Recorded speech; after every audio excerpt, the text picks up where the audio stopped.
전산세무 2급 제91회 필기 기출문제 풀이 설명을 시작하겠습니다. 회계는 교육이 아니라 훈련입니다. 자격증 취득을 위해서 반복적인 학습이 꼭 필요하며 반복적인 학습을 하다 보면 스스로 이해와 암기가 될 것입니다.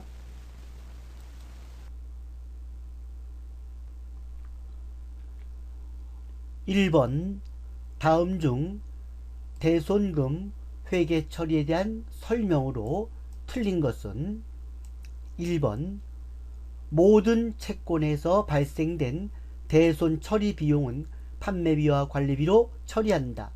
틀렸습니다.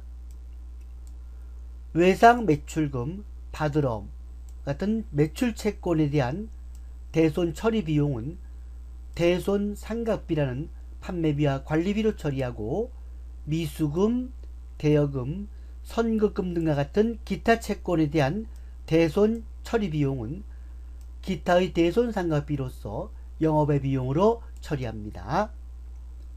2번 매출 채권 잔액 기준법에 의한 대손 예상 금액은 기말 매출 채권 잔액에 대손 추정률을 곱하여 산정한다.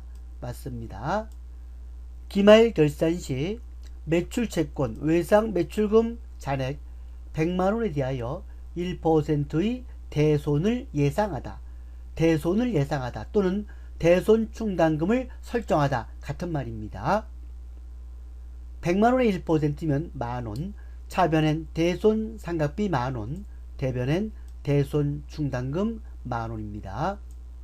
3번 전기에 대손된 채권을 회수하는 경우에는 대손 충당금을 회복시킨다. 전기에 대손된 채권, 회수 불능으로 처리했던 채권을 회수한 경우는 대손 충당금을 회복시킵니다. 맞습니다. 전기에 대손 처리된 외상 매출금 10만원을 현금으로 회수하다. 차변에 현금 10만원이 되고 대변은 외상 매출금이 아니고 외상 매출금에 속한 대손 충당금을 회복을 시킵니다. 대변의 대손 충당금입니다. 4번 대손 발생 시 대손 충당금 잔액이 있으면 먼저 대손 충당금과 상계한다. 맞습니다. 거래처의 파산으로 외상 매출금 10만원을 대손 처리하다. 회수 불능으로 처리하다. 단 대손 충당금 잔액은 8만원이 있다. 대변엔 외상 매출금이라는 자산이 10만원 감소하고 차변엔 대손 충당금 8만원, 부족분은 대손 상각비로 처리합니다. 틀린 거 물어봤기 때문에 1번이 정답이 되겠습니다. 2번 다음 중 유형자산에 대한 설명으로 틀린 것은 대표적인 유형자산에는 건물, 비품, 기계장치, 차량, 운반구 등 비화폐성 자산이 있습니다. 유형자산은 재화와 용역 등의 생산 및 판매 관리 활동에 사용하기 위한 비화폐성 자산이다. 맞습니다. 유형자산의 취득 시 국공채를 매입하는 경우 매입가액을 자산가액에 합산한다. 보충 설명을 하겠습니다. 차량을 등록할 때 채권을 구입하는데 30만원의 현금으로 구입했습니다. 이 채권은 상환기간이 10년이다 또는 20년이다. 이런 경우에 그 채권의 현재 가치는 25만원이다. 이렇게 나와 있습니다. 내가 구입할 때는 30만원 주고 구입했지만 이 채권의 현재 가치는 25만원이다 이런 얘기입니다. 왜냐하면 이 채권은 10년 또는 20년 후에나 30만원 되기 때문에 현재 가치는 25만원이 된 겁니다. 이 채권을 단기 투자 목적으로 보유한다. 그래서 단기 매매주고 처리한다. 이럴 경우 대변에 현금 30만원, 차변엔 단기 매매증권 25만원이고 구입가액과 현재 가치와의 차액인 차량 운반구 원가에 포함시킵니다. 또는 이 채권을 구입 즉시 처분했습니다. 30만원에 구입해서 25만원을 처분하게 되면 대변에 현금 5만원, 차변엔 이 차액, 국공채 매입가액과 현재 가치와의 차액은 해당 자산가액에 합산을 시킵니다. 그래서 차량 운반구에 포함을 시키는 겁니다. 그래서 2번은 국공채를 매입하는 경우 매입가액을 자산가액에 합산시킨다. 매입가액이 아니고 매입가액과 현재 가치와의 차액을 해당 자산가액에 합산한다 해서 틀렸습니다. 3번 유형자산을 현물출자, 현물출자란 말은 뭐 건물이나 뭐 차량이나 토지나 이런 걸 출자하는 걸 말합니다.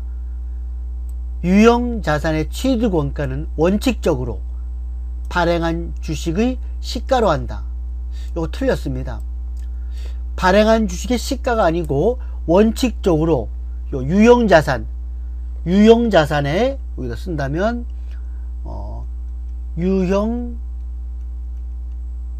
유형자산의 감정가, 공정가치 또는 주식을 발행했다면 주식의 발행가, 이것이 바로 취득원가가 됩니다. 그러니까 유형자산을 현물 출자할 때는 유형자산 취득원가는 유형자산의 공정가치, 감정가 또는 발행한 주식의 발행가를 취득원가로 합니다. 틀렸습니다. 동종자산을 교환하는 경우, 동종은 같은 종류의 자산입니다. 유형자산의 처분손익은 인식하지 않는다. 맞습니다. 그래서 답이 2번과 3번이 됐습니다. 2번도 맞고 3번도 맞습니다.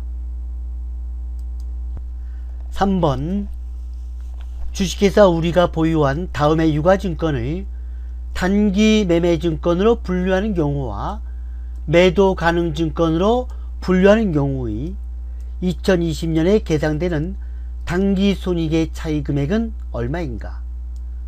A회사 주식 1000주를 주당 만원에 매입하였다.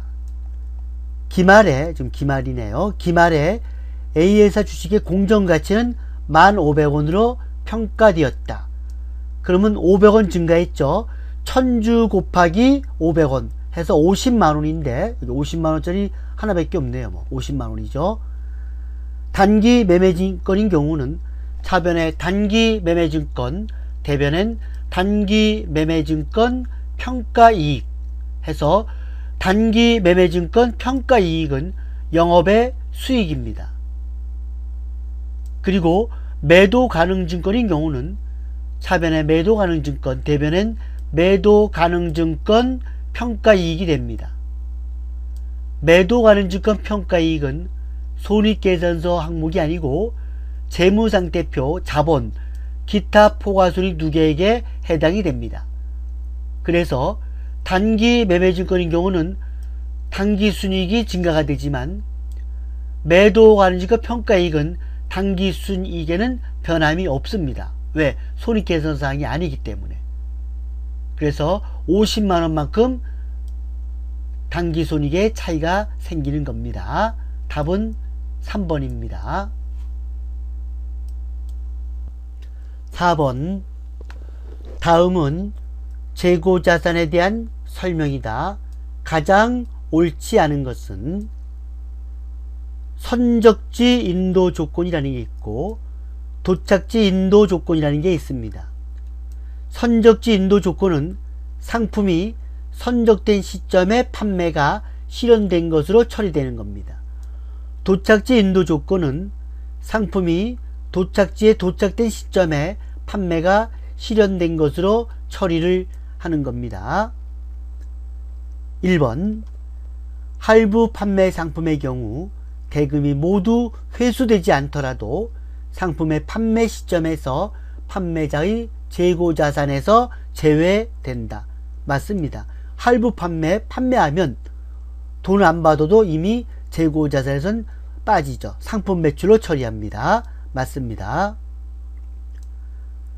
재고자산의 매입원가는 매입금액의 운임, 하역료, 보험료 등 취득 과정에서 정상적으로 발생한 부대 원가를 가산한 금액이다.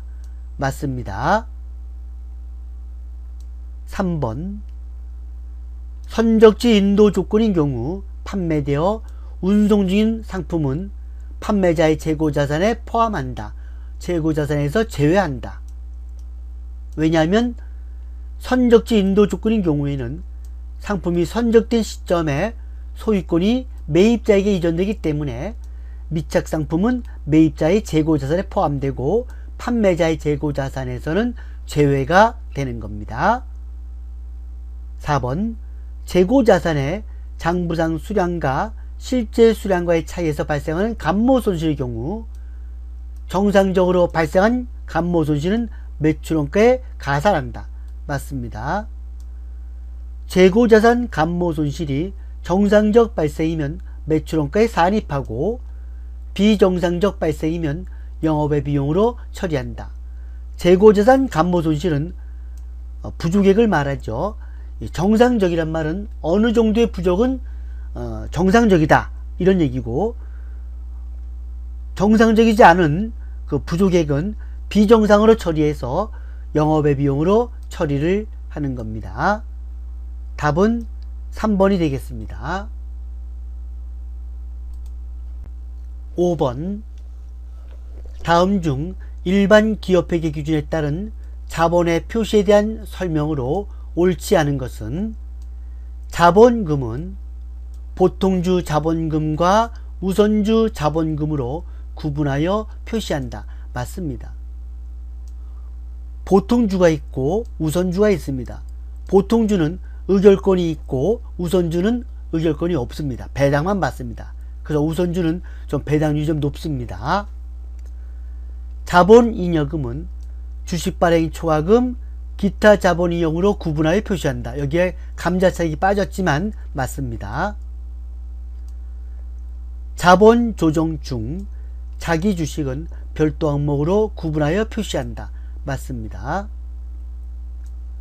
기타 포괄소득 누계액은 법정적립금, 임의적립금 및 미처분 이익잉여금으로 구분하여 표시한다. 틀렸습니다. 요 법정적립금, 임의적립금, 미처분 이익잉여금은 기타 포괄소득 누계액이 아니고 이익잉여금에 대한 설명입니다.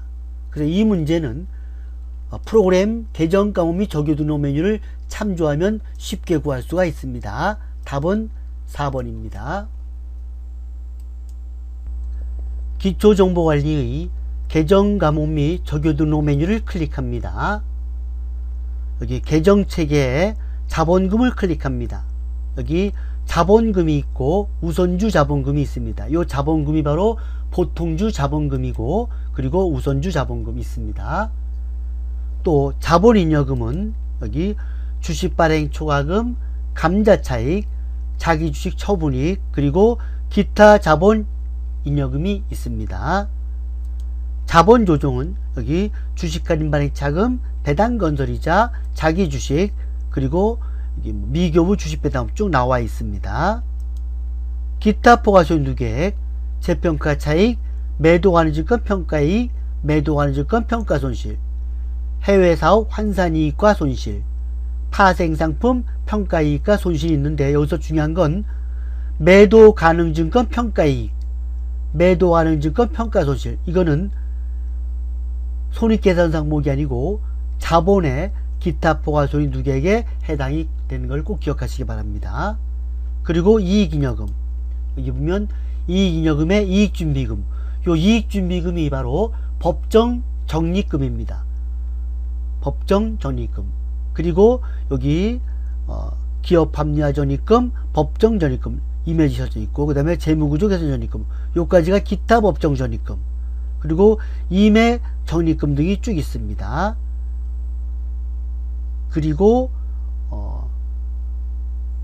미처분 이익잉여금까지가 바로 이익잉여금이 되는 겁니다. 6번 다음 자료에 의하여 제조원가에 포함될 금액은 얼마인가? 제조원가, 공장원가, 생산 원가, 공장에서 발생된 비용을 말합니다. 간접 재료비 맞고, 제조 공장 화재 보험료 맞고, 제조 공장장 급여 맞고, 영업부 건물 화재 보험료 이건 아닙니다. 아니고, 판매비와 관리비, 제조 기계 관가상합비 맞고, 영업부 여비 교통비 아니고, 제조 공장 임차료 맞고, 영업부 사무실 임차료 아닙니다. 그래서 여기 줄친 것만 다 더하면 되겠죠. 다 더하면 58만원입니다. 답은 2번이 되겠습니다. 7번 다음 중 보조부문 원가의 배분 방법에 대한 설명으로 옳지 않은 것은, 보조부문비의 제조부문에 배부하는 방법에는 세 가지가 있습니다. 직접배부법, 단계배부법, 상호배부법입니다. 직접배부법은 보조부문비를 제조부문에만 직접 배부하는 방법이고, 단계배부법과 상호배부법은 제조부문뿐만 아니라 보조부문에도 배부를 합니다. 똑같습니다. 그런데 단계배부법은 보조부문 상호간의 배부 순서를 정하는 것이고, 상호배부법은 자기를 뺀 나머지 보조부문도 배부합니다. 그래서 상호배부법은 1차 배부가 있고 2차 배부가 있고, 이것을 계산하기 위해서 연립방정식 공식을 사용하고 합니다.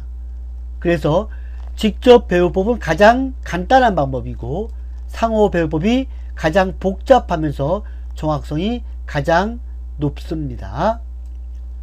1번 직접배분법은 보조부문 용역수수 관계를 전혀 고려하지 않는 배부 방법이다. 맞습니다. 제조부문에만 배부합니다. 단계배부법은 배분 순위를 고려한 방법입니다. 배분순을 정한다 그랬죠? 맞습니다. 직접배부법은 가장 정확성이 높은 배부 방법이다. 틀렸습니다. 가장 정확성이 높은 배부 방법은 상호배부법입니다. 단계배분법과 상호배부법은 보조부문 상호간의 용역 제공관계를 고려한다. 여기 써있죠? 단계배부법과 상호배부법은 제조부문뿐만 아니라 보조부문에도 배부한다 그랬습니다. 맞습니다. 답은 3번이 되겠습니다. 8번 다음은 실제 개별 원가 계산과 정상 개별 원가 계산에 대한 설명이다. 틀린 것은, 제조관제비 배부 방법에는 두 가지가 있습니다. 실제 배부법과 예정 배부법인데, 실제 배부법은 실제 개별 원가 계산이고, 예정 배부법은 정상 개별 원가 계산입니다. 실제 배부법은 실제 들어간 제조관제비, 제품을 생산하고 나서 실제 투입된 제조관제비를 배부하는 방법이고, 예정 배부법은 제품을 생산하기 전에 어떤 과학적인 데이터에 의해서 제조관제비를 원가에 계산하는 방법입니다. 1번 실제 개별 원가 계산과 정상 개별 원가 계산 모두 직접 재료비와 직접 노무비는 실제 발생액을 개별 작업에 직접 부과한다. 직접 재료비, 직접 노무비는 실제 발생액을 기입하고, 제조 간접비에 대해서, 여기 보면 제조 간접비에 대해서 실제 개별 원가 계산 또는 정상 개별 원가 계산 방식을 채택하는 겁니다. 맞습니다. 실제 개별 원가 계산은 일정 기간 동안 실제 발생한 제조 간접비를 동일 기간에 실제 배부 기준 총수로 나누어 실제 배부에 의하여 개별 제품에 배부한다. 맞습니다. 제품을 생산하고 나서 실제 투입된 제조관제비를 배부하는 겁니다. 3번 정상 개별 원가 계산은 예정 배부법입니다. 개별 작업에 직접 부과할 수 없는 제조관제비를 예정 배부율을 이용하여 배부한다. 맞습니다. 정상 개별 원가 계산은 예정 배부를 이용하여 예정 배부합니다. 원가 계산이 기말까지 지연되는 문제를 해결하고자 실제 개별 원가 계산이 도입되었다. 틀렸습니다. 실제 개별 원가가 아니고 예정 배부법인 정상 개별 원가가 됩니다. 이렇게. 그래서 원가 계산이 기말까지 지연되는 문제를 해결하고자 정상 개별 원가 계산이 도입됐다. 정상 개별 원가 계산은 예정 배부법으로서 제품을 생산하기 전에 원가 계산을 하는 것을 말합니다. 답은 4번이 되겠습니다.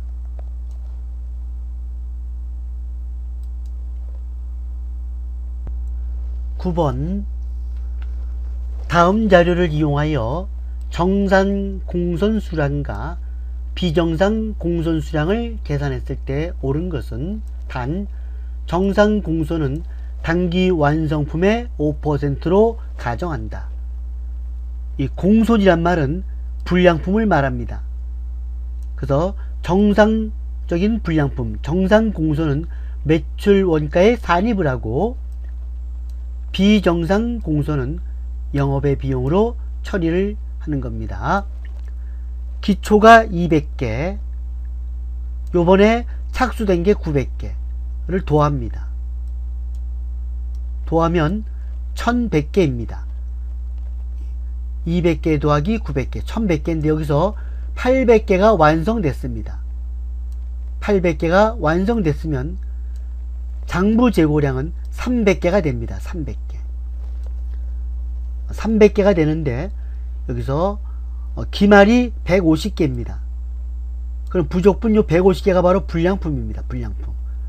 공선이 150개가 발생됐는데 여기서 정상 공선은 완성품의 5%, 여기 완성이 800개죠. 그래서 800개의 5%, 800개 5%면 40개가 정상 공선입니다. 여기 40개가 2개 있네요. 40개가 2개. 이렇게 되고, 비정상 공선은 여기 150개에서 40개를 빼면 110개. 110개가 비정상 공선이 되는 겁니다. 답은 2번이 되겠습니다.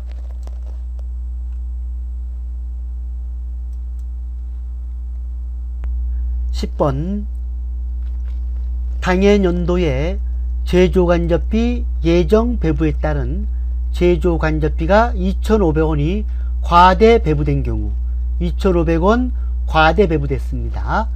다음 조건 하에서 제조간접비 예정 배부액은 얼마인가? 예정 배부액을 물어봤습니다.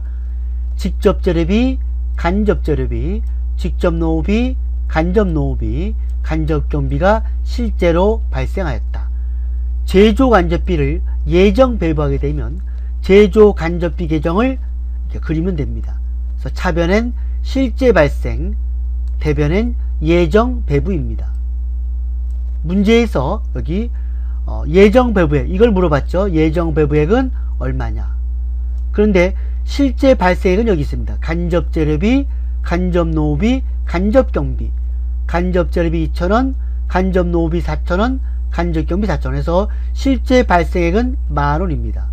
그리고 과대 배부 2,500원 과대 배부 됐죠. 만원보다 2,500원 많이 배부됐다는 거죠. 그러면 배부 차이가 차변에 생깁니다. 실제 발생액은 만원인데 2,500원 과대 배부되기 때문에 예정 배부는 12,500원이 되는 겁니다. 답은 4번입니다.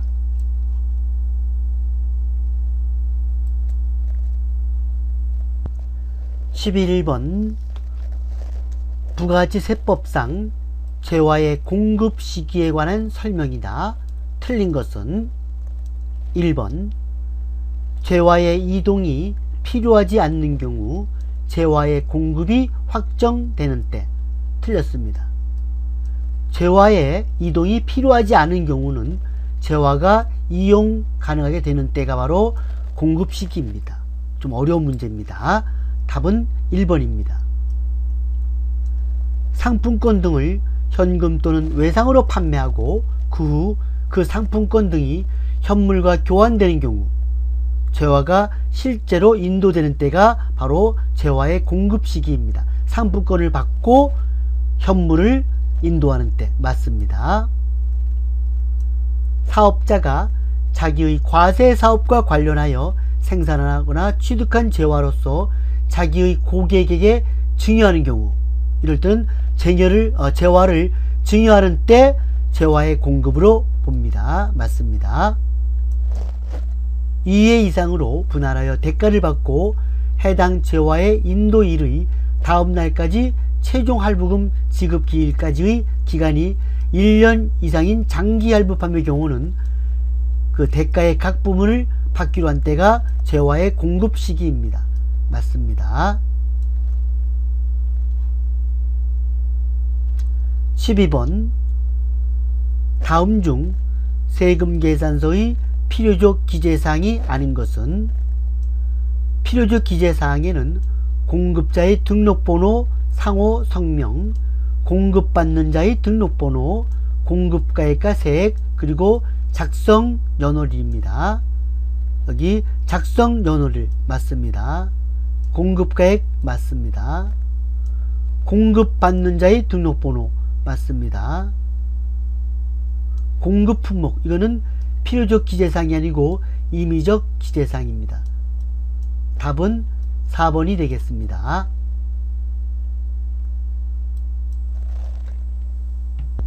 세금 계산서에서 필요적 기재사항을 찾아보겠습니다. 여기 공급자 있죠? 공급자, 여기 공급자 등록번호, 공급자 상호, 공급자 성명, 그리고 공급받는 자는 등록번호, 작성 연월일, 공급가액, 세액입니다. 이것이 바로 필요적 기재사항이 되겠습니다.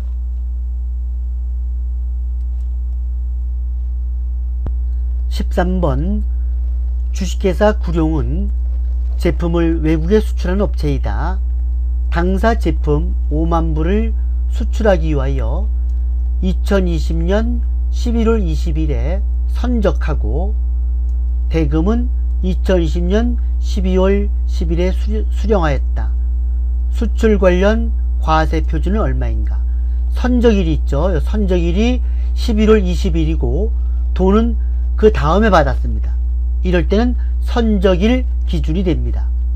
5만 불, 여기 5만 불 곱하기 선적일, 여기 11월 20일 기준 환율, 요걸 적용을 시키면 되는 겁니다. 5만 불 곱하기 1000원 하게 되면 5천만 원이 되는 겁니다. 선적일 이전에 돈을 받게 되면 그 선적일 이전에 받은 그때가 과세표준 기준환율이 되는 겁니다. 지금은 11월 20일 날 선적을 했고 그 이후에 돈을 받았기 때문에 선적일 기준입니다. 보충 설명을 하면 수출 시 과세표준은 선적일의 기준환율 또는 제정환율로 합니다. 그래서 여기는 5만 불 곱하기 1불당 1000원에서 5천만 원입니다. 단 선적일 이전에 대금을 수령하여 환전했다면 환전일의 환율을 적용합니다. 기준 환율이란 말은 미국 달러를 말하는 거고 제정 환율은 미국 달러를 제외한 외화를 말하는 겁니다. 답은 1번입니다. 14번 소득세법상 종합소득 공제 중 기본공제에 대한 설명으로 가장 옳지 않은 것은 종합소득 있는 거주자에 대해서는 기본공제 대상자 한 명당 연 100만원을 곱하여 계산한 금액을 그 거주자의 해당 과세기간의 종합소득 금액에서 공제한다. 100만원이 아니고 150만원입니다. 기본공제 대상자 한 명당 150만원입니다. 거주자의 배우자로서 해당 과세기간의 소득금의 합계액이 100만원 이하인 사람은 기본공제 대상자에 해당한다. 맞습니다. 소득금액 합계 100만원 이하입니다. 거주자의 배우자로서 해당 과세기간에 총급여액 500만원 이하의 근로소득만 있는 배우자는 기본공제 대상자에 해당된다. 총급여 500만원 이하 또는 다른 말로 연봉 500만원 이하 같은 겁니다. 여기에 필요경비가 70%가 필요경비입니다. 70%가 필요경비가 됩니다. 그러면 500만원이죠. 500만원에서 500만원 곱하기 1에서 70% 뺍니다. 0.7을 빼면 0.3이죠. 150만원. 요 150만원 이 금액이 바로 뭐냐면 소득 금액입니다. 소득 금액. 여기 총급여는 소득, 총소득. 여기는 총소득. 그를 잘 분별할 줄 알아야 됩니다. 총소득 500만원 이하, 소득금액 150만원 이하. 어떤 경우? 근로소득만 있는 경우. 근로소득만 있는 경우 총급여 500만원 이하, 소득금액 150만원 이하가 됩니다. 만약에 근로소득과 다른 소득이 있으면 100만원 이하에 해당이 되는 겁니다. 거주자의 형제자매, 기본 장애인이 아니면 기본공제 대상에 해당하는 위해서는 형제자매 나이가 20세 이하 60세 이상. 그렇죠. 나이 제한이 있죠. 나이 제한은 20세 이하 60세 이상. 그러나 배우자, 그 다음에 기초생활수급자, 그리고 장애인. 배우자, 기초생활수급자, 장애인은 나이 제한이 없습니다. 나이 제한이 없다. 그래서 배기장은 나이 제한이 없다. 이렇게 알면 되겠습니다. 맞습니다. 그래서 답은 1번이 되겠습니다.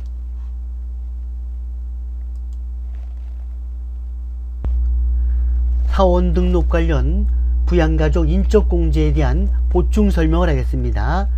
기본 공제는 1인당 150만원으로서 본인, 배우자, 본인 및 배우자의 직계 존비속, 형제자매, 처남, 처제 포함, 기초생활수급자, 위탁아동. 그러나 기본공제 대상이 되려면 나이의 제한과 소득금액의 제한이 있습니다. 나이는 20세 이하 60세 이상, 그러나 위탁아동은 만 18세 미만입니다. 배우자, 기초생활수급자, 장애인은 나이에 대한 제한이 없습니다. 소득금액이 100만원 이하인 자, 그러나 근로소득만 있으면 근로소득금액은 150만원 이하인 자입니다. 소득금액이란 소득액에서 필요경비를 차감한 잔액입니다. 근로소득이 500만원 이하이면 필요경비가 70%입니다. 그래서 근로소득금액은 150만원이 되는 겁니다. 왜냐하면 500만원, 여기 500만원 곱하기 1-0.7 하게 되면 150만원이 되는 겁니다. 여기서 소득액이란 종합소득, 퇴직소득, 양도소득을 합한 금액을 말합니다.